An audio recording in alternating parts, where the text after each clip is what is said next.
Hi, this is Todd Baker, your certified mortgage planner. In this video, we're going to discuss what goes into a actual mortgage payment. Like, what is a mortgage payment? What does it look like?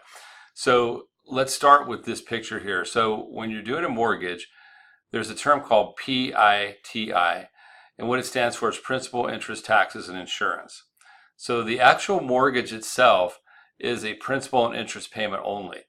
It's based on a term. Terms can be 30 years, 25, 20, 15, and 10. The most popular is 30 because it keeps a little bit lower payment. It's easier to manage, and yet you could still enjoy the benefits of home ownership, including the long-term appreciation of the asset. But then you also have property taxes and insurance. The taxes are going to be based on the actual property that you find. If it's a primary residence, you get at least a homestead exemption, and there also are exemptions for disability and for over 65 and for veteran disability. There's also insurance. That's your homeowner's insurance. Homeowner's insurance is you get a quote actually when you find a property. It's primarily going to be based on the property and location and your credit score. And there's a certain minimum amount of coverage you want to have. So let me show you in a different way how this would look as an example. So in this example, it's a $274,000 purchase price. Right now, that's pretty close to the median income or median purchase price in Texas. This is an FHA loan, and so we put an interest rate in there of 3.875%. You can see the principal and interest payment, the estimated taxes, the estimated insurance, and then there's also another component which is mortgage insurance premium, and that is for conventional loans with less than 20% down. And then FHA has an annual mortgage insurance premium, and then for USDA, which is a rural loans, they have what's called an annual guarantee fee, which is another monthly increment. So these are the elements of them. So the graphic I showed you actually has the PITI plus sometimes there's mortgage insurance as well. So that's how you calculate that. So if you're out there looking for a home, you should use our mobile app, or I can run scenarios on a case-by-case basis. It's easier to use the mobile app for you because you could do it right on site.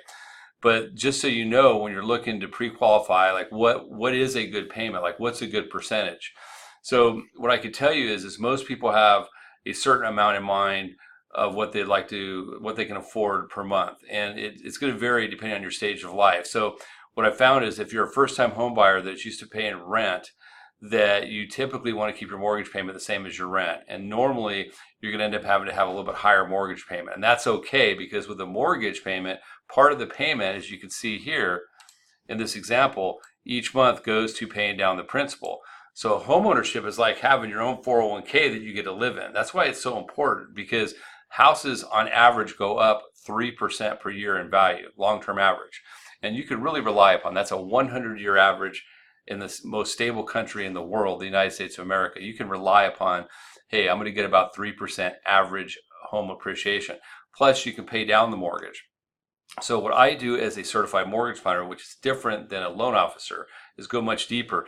I'm saying that you should keep your home mortgage payment between 25 and 31% of your gross qualifying income.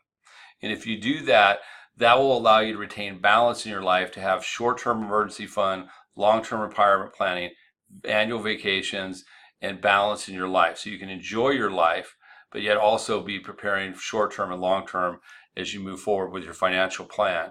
So that's what I do. Now, there's exceptions to that. If you have a spouse that maybe doesn't qualify for the loan but has extra income, you can have a higher debt ratio and still enjoy that comfort zone. Same thing, you might have a house, you might have a fiance or a partner that his credit isn't good enough, or maybe they make money, or they're self-employed but they write off all their expenses, so you have cash flow but you can't use it for qualifying. There's exceptions to that rule, but by and large, that is a great determining factor. Now, if you're young, you're just getting started, you might stretch that a little bit, but these are all the kind of things that a mortgage planner helps you with that a traditional loan officer will not get into this kind of detail.